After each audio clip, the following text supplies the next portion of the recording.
جو سب سے زیادہ زیر بحث ہے وہ ہے D G I S P R کی سٹیٹمنٹ۔ اس کا بہترین طریقے سے میں سمجھتا ہوں، عمران خان صاحب کے ساتھ جب میری ملاقات ہوئی ویری نیکسٹ ڈے، انہوں نے رؤف صاحب کی بڑی تعریف کی، انہوں نے بڑے بہترین طریقے سے اس کا جواب آپ کو دے دیا تھا۔ لیکن بات یہ ہے کہ مجھے یہ بتائیں، یہ ہماری فوج ہے، عمران خان کی فیملی، بلکہ انہوں نے مجھے خود کہا میکسیمم یا فوج میں ہیں یا بیوروکریسی میں ہیں، ہم ان سے محبت کرتے ہیں، وہ ہمارے ملک کی خاطر جانیں دیتے ہیں، مگر سوال یہ پیدا ہوتا ہے کہ پالیسی کون بناتا ہے اور وہ فیصلے ریورس کون کرتا ہے؟ ملک کی عوام کے خلاف فیصلے وہ ایک شخص کرتا ہے، اور نہ وہ ریفرینڈم کے ذریعے اقتدار میں آیا ہے یا پاور میں آیا ہے، نہ وہ الیکشن کے ذریعے آیا ہے۔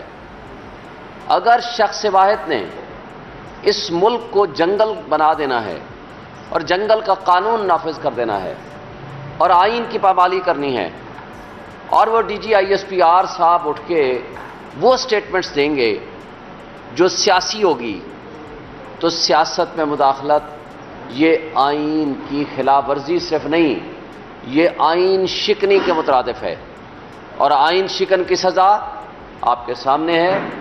یہ الگ بات ہے کہ پرویز مشرف کے خلاف فیصلہ آنے کے باوجود، اس کے خلاف اپیل ڈسمس ہونے کے باوجود، آج اگر جسٹس سیٹھ وقار کو دیکھا جائے تو اس کی سٹیٹمنٹ آج بھی فیلڈ میں ہے، جس نے کہا تھا کہ ان کی قبر سے بھی ان کو نکال کے ایک سمبولک سزا پھانسی کی دی جائے تاکہ آئندہ کے لیے ماشاء اللہ کے راستے بند ہو جائیں، کیونکہ یہی آئین کا تقاضا ہے اور یہی ملک کے قانون کا تقاضا ہے۔ دیکھیں، کسی بھی تہذیب یافتہ ملک اور جمہوری ملک میں پرامن عوامی انقلاب کا طریقہ صرف یہ ہوتا ہے، وہ ہے ووٹ کی پرچی۔ ووٹ کی پرچی آپ نے دیکھ لی 8 فروری کو پبلک نکلی، یہ الگ بات ہے، رؤف صاحب نے آپ کو بتا دیا، نامینیشن فارم چھینے گئے، ہمارے 90% جو ٹاپ لیڈرشپ تھی ان سب کے کاغذات نامزدگی ریجیکٹ ہوئے، بشمول میرے، آپ گواہ ہیں۔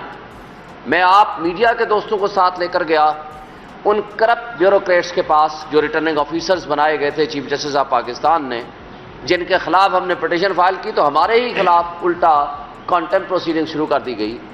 میں آپ کے میڈیا کے دوستوں کو لے کر گیا، لاسٹ ڈے تھا، میں نے کہا جی تینوں حلقے اسلام آباد کے 46، 47، 48 میں نے کاغذات جمع کرائے تھے، میں نے کہا کوئی آبجیکشن ہے تو مجھے بتا دیں، میں اس کو فلفل کروں۔ تینوں 47، 46، 48 کے ریٹرننگ آفیسر نے کہا کہ آپ وہ آدمی ہیں جس کے خلاف کوئی آبجیکشن نہیں ہے، اور آپ گواہ ہو اس بات کے رات 12 بجے کس طریقے سے میرے کاغذات پہ ریجیکٹ کر دیے گئے۔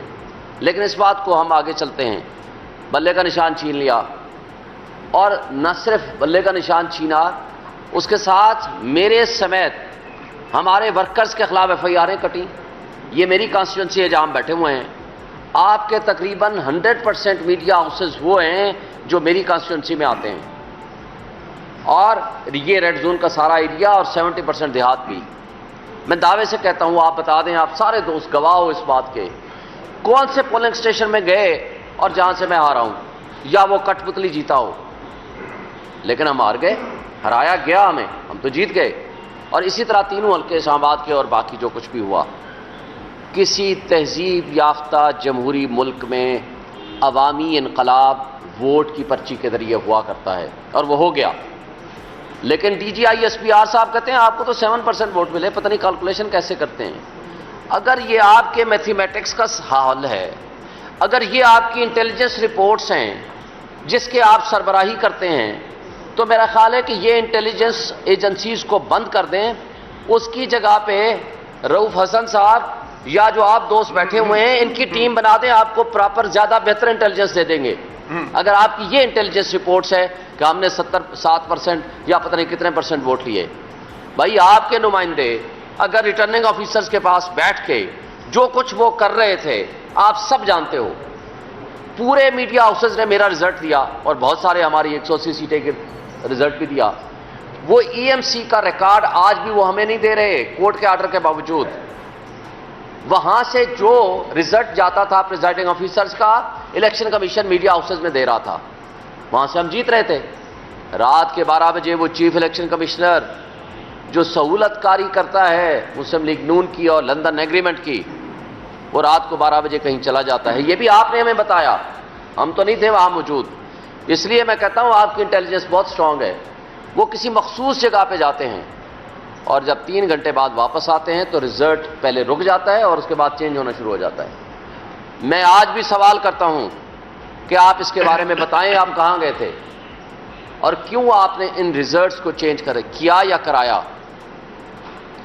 اور اسٹیبلشمنٹ کے وہ صحافی جو اپنے آپ کو اسٹیبلشمنٹ کے قریب ترین سمجھتے ہیں، آپ ان کی اوور آل اسیسمنٹ پبلک میں یا ٹی وی میں بیٹھ کے لے لیں، یا آپ خود ان سے انفرادی طور پر پوچھ لیں کہ کیا رزلٹ تھا. مجھے ایک میرے دوست سے، میں بتائے بغیر، کیونکہ جس طرح صحافیوں کو یہ حق حاصل ہے کہ وہ اپنا سورس نہ بتائیں، لہٰذا میں اپنے ایک دوست صحافی، مشہور جرنلسٹ اور اینکر پرسن کی بات بتانا چاہتا ہوں نام لیے بغیر. اس نے کہا جی میں جب گیا مجھے کہا گیا سب روک دیں. میں احتیاطاً چلا گیا چیک کرنے کے لیے کہ ریزلٹس کا مسئلہ کیا ہے، کیوں روک دیے ہیں. وہ جو ریزلٹ کمپائل کر رہے تھے میں نے ان سے پوچھا جی کیا مسئلہ ہے. انہوں نے بڑے گھبراتے ہوئے کہا جی 2/3 میجورٹی سے زیادہ لیڈ کے ساتھ پی ٹی آئی جیت چکی ہے اور ہمیں کہا گیا ہے کہ آپ رزلٹ روک دیں. ہم مجبور ہو گئے ہیں رزلٹ روکنے پہ. خیر یہ الگ بات ہے. مجھے یہ بتایا جائے کہ یہ آپ کی اگر رپورٹ تھی، اور پھر خان صاحب نے بھی اس کے بارے میں اس دن ہمیں بتایا 7 تاریخ کو جب ہماری ملاقات ہوئی. آپ کہتے ہو کہ جی آپ بنا دیں کمیشن. ضرور بنائیں. کس نے منع کیا آپ کو؟ خان صاحب نے کہا کہ میں بالکل پیش ہونے کے لیے تیار ہوں 2014 کا. لیکن ساتھ انہوں نے یہ بھی کہا کہ پی ٹی آئی کے زمانے میں 2 دھرنے ہوئے مولانا فضل الرحمان کے، جو انہوں نے کہا کہ ہماری کس کس سے بات ہوئی تھی، وہ بھی آپ کے آن ریکارڈ کر لیں. کس کس سے دھرنے میں بات ہوئی اور کس کس نے کیا کیا ان کے ساتھ وعدے کیے اسٹیبلشمنٹ کے. اور اس کے ساتھ 2 مسلم لیگ نون اور پیپلز پارٹی کے لوگوں نے بھی یہاں جلوس لے کر آئے. ہم نے تو ایک سنگل ایف آئی آر نہیں کاٹی. یعنی ایک دھرنے سے تو آپ کو تکلیف ہے، ضرور کریں، اس میں کمیشن سے ہم انکاری نہیں ہیں، مگر باقی دھرنے اور باقی جلوس. اور پھر کیا آپ ایک سپر سیاسی پارٹی ہیں؟ اگر آپ ایک سپر سیاسی پارٹی ہیں اور سیاست کو آپ نے ریگولیٹ کرنا ہے کہ کون دھرنا آئندہ دیا کرے گا، کون احتجاج کیا کرے گا اور کون لانگ مارچ کیا کرے گا، تو پھر آپ ایک پالیسی سٹیٹمنٹ یا آئین میں ترمیم کر کے اپنے آپ کو ایک سپر پولیٹیکل پارٹی ڈکلیئر کرا دیں تاکہ آپ کے پاس اس کا بھی جواز اور حق موجود ہو. مجھے روف بھائی دیکھ رہے ہیں، اس کا مطلب ہے کہ وہ مجھے کہنا چاہتے ہیں میں مختصر کروں، اس لیے میں اب اپنی بات کو صرف ٹو دی پوائنٹ بات کروں گا. اب میں آگے چلنا چاہتا ہوں کہ اس وقت سب سے پہلا مطالبہ میں chief justice Lahore high court سے کروں گا کہ آپ کے لاہور کے وکلاء کے مسائل کو حل کرنا آپ کی سب سے پہلی اور بنیادی ذمہ داری ہے اور آپ حل کریں.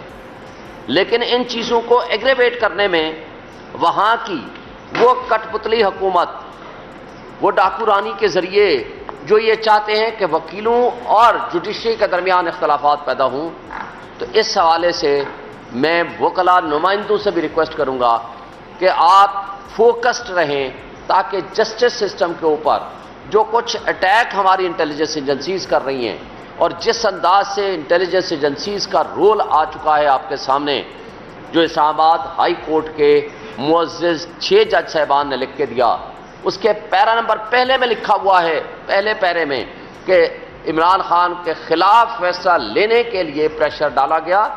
اور ایک جج کے آپ کو پتہ ہے باقی تفصیلات، کس طرح برادر نسبتی کو اٹھایا گیا، بیڈ رومز میں کیمرے لگائے گئے، کیسے ججز ہاسپٹلائزڈ ہوئے، اور وہ ساری تفصیل آپ کے سامنے آ چکی ہے. اور آج ساری ہائی کورٹس اور لوور جوڈیشری یہ لکھ کے دے چکے ہیں، سپریم کورٹ میں آپ کے سامنے ہے کہ آج یہ اوپن سیکرٹ ہے کہ انٹیلیجنس ایجنسیز دباؤ ڈالتی ہیں سیاسی کیسز میں تاکہ اپنے مقاصد حاصل کر سکیں اور اپنے جو ان کے مخالف ہیں یعنی پی ٹی آئی، ان کے خلاف فیصلے لے سکیں. کیونکہ اور تو پولیٹیکل پارٹیز تو کوئی ان کا مخالف ان کے بقول کوئی نہیں ہے، چونکہ باقیوں کو تو انہوں نے گود لیا ہوا ہے. ان ریجیکٹڈ افراد کو کٹ پتلیوں کی صورت میں ہمارے اوپر مسلط کیا ہوا ہے. ہارنے کے باوجود ان کو فارم 47 کے ذریعے یہاں لا بٹھایا گیا ہے، جس کی تازہ ترین مثال وہ انوار الحق کاکڑ صاحب، وہ لیاقت چٹھا، کمشنر راولپنڈی، وہ نثار چیمہ سابق MNA مسلم لیگ نون، وہ مصطفیٰ MQM کے، کامران ٹیسوری، ان سب کی سٹیٹمنٹس کو اگر آپ یکجا کریں گے تو آپ کو سمجھ آ جائے گی کہ جناب یہاں صرف دال میں کچھ کالا نہیں ہے، دال ہی ساری کالی ہو چکی ہے۔ مگر اس سب کچھ کے باوجود صرف ایک شخص کو یہ چیزیں نظر نہیں آتی، وہ ہیں ہمارے چیف جسٹس آف پاکستان۔ نہ ان کو یہ نظر آیا کہ ہمیں لیول پلینگ فیلڈ میں نہیں مل رہی، نہ ان کو یہ نظر آیا کہ ہمارے کاغذات نامزدگی چھینے جا رہے ہیں، نہ ان کو یہ نظر آیا کہ ہمارے انٹر پارٹی الیکشنز جو ہیں وہ درست ہوئے ہیں، وہ کہتے ہیں نہیں درست نہیں ہوئے۔ پاکستان کے کانسٹیٹیوشن کو انہوں نے ایک پارٹی کے کانسٹیٹیوشن کے تابع کر دیا، اور ان کے بقول یہ ریٹرننگ آفیسرز جنہوں نے یہ الیکشن کرانے ہیں یا کرائے تھے وہ فرشتے ہیں، جوڈیشری کے ذریعے الیکشنز نہیں ہوں گے۔ اس سب کچھ کے باوجود میں اور الیکشن کمیشن کی وہ تمام تر حرکتوں کے باوجود جو کچھ انہوں نے کی، لیکن آج بھی اعتراض ان کو اگر ہے تو PTI کے انٹرا پارٹی الیکشنز کے اوپر ہے، اور جو کردار انہوں نے خود ادا کیا ہے ان الیکشنز میں وہ ان کو ذرا برابر بھی نظر نہیں آ رہا۔ یہ اسی طرح کی بات ہوئی، کمیشنز کے بارے میں بڑی تفصیل کے ساتھ آپ کو بتا دیا، لیکن ایک بات 24 مارچ 1971 کو، یہ ریکارڈ کی بات ہے، یحییٰ خان جاتا ہے وہاں ڈھاکہ میں اور ان کو کہتا ہے کہ ہم نے تمام مسائل بات چیت کے ذریعے حل کریں گے، کیونکہ سب سے بڑی پولیٹیکل پارٹی عوامی لیگ جیت چکی تھی 160 سیٹیں آؤٹ آف 162۔ ان کو کہا جی آپ سے بات چیت کے ذریعے حل کریں گے، بیٹھ کے سیٹل کریں گے۔ مگر 25 مارچ کو جو ہی وہ آتے ہیں، 25 مارچ کو آرمی ایکشن شروع ہو جاتا ہے اور ایک ایک بندے کو پکڑ کے ان کے خلاف ایکشن شروع ہو جاتا ہے۔ میننگ دیئر بائی آلریڈی یہ ایک بہانہ تھا، آلریڈی آپ نے پلاننگ اور آرگنائزیشن کر رکھی تھی۔ جب ہم 9 مئی کی بات کرتے ہیں ہم یہی کہتے ہیں کہ آپ نے صبح سویرے آپ نے دیکھا کہ عمران خان جب صبح اٹھتا ہے وہ اپنے اسلام آباد کی طرف آتے ہوئے، جس میں بیل اس نے اپلائی کر رکھی تھی اور جس میں تھم امپریشن کے پروسیس میں تھے اور عدالت کی تحویل میں تھے، وہ صبح نکلتے وقت کہتے ہیں کہ اگر کسی نے گرفتار کرنا ہے تو میں بغیر ریزسٹنس کے گرفتاری دوں گا، مجھے صرف وارنٹ آف ارسٹ دکھا دینا ہے۔ مگر کیا ہوتا ہے، ان کو اٹھایا جاتا ہے، CCTV فوٹیجز وہ سارے چوری کیے جاتے ہیں اور آج تک اسلام آباد ہائی کورٹ کو نہیں ملے، اور اس کے بعد جو کچھ بھی ہو، اور ود ان فیو آورس 10,000 ہمارا ورکرز کیسے آپ نے اٹھا لیا، 16 بندے ہمارے شہید کر دیے، کئی پیرالائزڈ ہیں، کئی سینکڑوں زخمی کر دیے، اور پرامن احتجاج لوگ کرنے کے لیے نکلے، اور آپ نے سارے آج سپریم کورٹ اور ہائی کورٹس میں یہ آ چکا ہے، لکھ کے یہ دے چکے ہیں کہ ہمارے CCTV فوٹیجز ان تمام انسٹالیشن سے جی خراب تھے یا غائب ہیں۔ بھئی کس نے غائب کیے ہیں؟ اسلام آباد ہائی کورٹ سے لے کر آپ کے کور کمانڈر ہاؤس تک، اور پھر اس کے بارے میں کوئی کچھ نہیں کہتا۔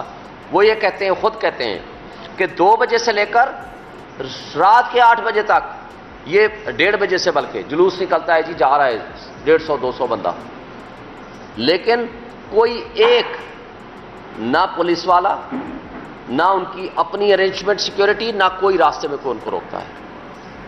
اور وہاں یہ خود بتاتے ہیں کہ جناب کہا جا رہا ہے کہ اندر نہ جائیں، لیکن کیسے ہوا، کیا ہوا، وہ CCTV فوٹیجز غائب کر دی گئی، اور اس کی بہت ساری تفصیلات آپ کے سامنے بھی آ چکی ہیں۔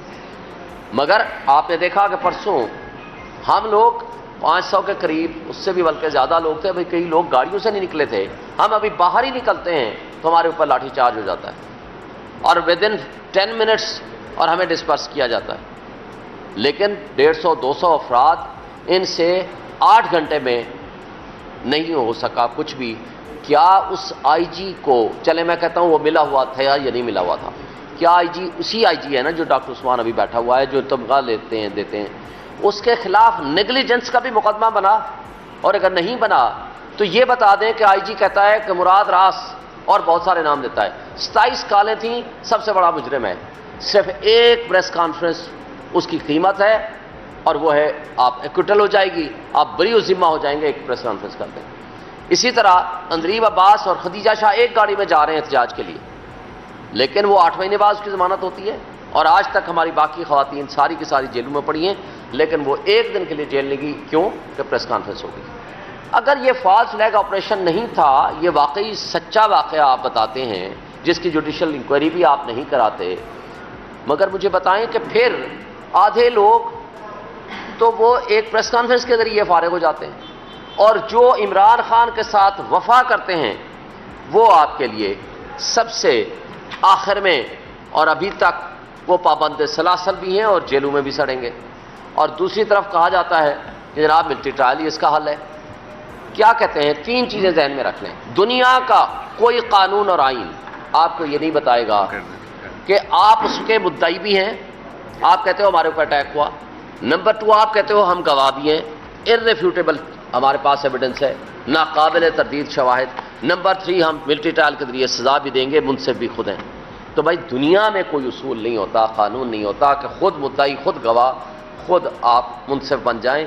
اس طریقے سے سپریم کورٹ سے گزارش ہے فوری طور پر ان کا فیصلہ کریں، لوگوں کو ان کے حقوق دیں. اور اس طرح کا جو ظلم ہو رہا ہے ایک جنگل کے بادشاہ کے ذریعے، وائس رائے اور اپنے کٹ پتلیوں کے ذریعے اس ملک میں جس طرح آئین اور قانون کی پامالی ہو رہی ہے اس کو ختم کیا جائے. اور میں آخر میں یہ کہوں گا کہ پاکستان بزنس کمیونٹی نے یہ آپ کو کہا ہے کہ جناب پاکستان میں تو انویسٹمنٹ تب آئے گی جب آپ پاکستان کے انویسٹرز کو بھی جو پیسہ یہاں سے لے کر باہر بھاگ رہے ہیں ان کو تو آپ اعتماد دیں.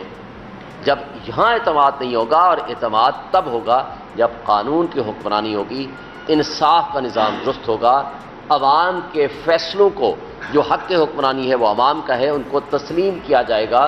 اور جمہوریت ایک تماشا نہیں ہوگی، جمہوریت حقیقت میں جمہور کے فیصلے کو تسلیم کرنا ہے. اور آخری بات کہ اگر آپ نے کمیشن بنانا ہے تو ایک مہربانی اور بھی کر دیں، قائد اعظم کی وفات کن حالات میں ہوئی اس کو بھی کمیشن میں شامل کر لیجئے گا. لیاقت علی خان کا مرڈر ہوا اور اس کے بعد اس کی فائل کا کیا بنا، کمیشن کا حصہ بنا لیجئے گا. فاطمہ جناح کا مرڈر ہوا یا نہیں ہوا اس کو بھی کمیشن کا حصہ بنا دیجئے گا. بھٹو کی جو جوڈیشل آپ نے کہہ دیا کہ یہ جوڈیشل مرڈر تھا، لیکن جنہوں نے یہ مرڈر کرانے میں شریک گفتگو تھے، شریک کار تھے، ان کے بارے میں آپ نے نہ سپریم کورٹ نے کچھ لکھا نہ کچھ کہا. کون لوگ تھے؟ کیا اس کا راولپنڈی ہماری اسٹیبلشمنٹ سے کوئی تعلق تھا؟ اور اگر تھا تو کون تھے؟ اس کو بھی کمیشن کا حصہ بنا دیجئے. اور بے نظیر بھٹو مرڈر کیس میں بھی جو کمیشن ہے اس کے فیکٹس بھی سامنے آ جائیں تو ہم سب کے لیے، اس ملک کے لوگوں کے لیے بہت سارا بھلا ہوگا. Thank you sir.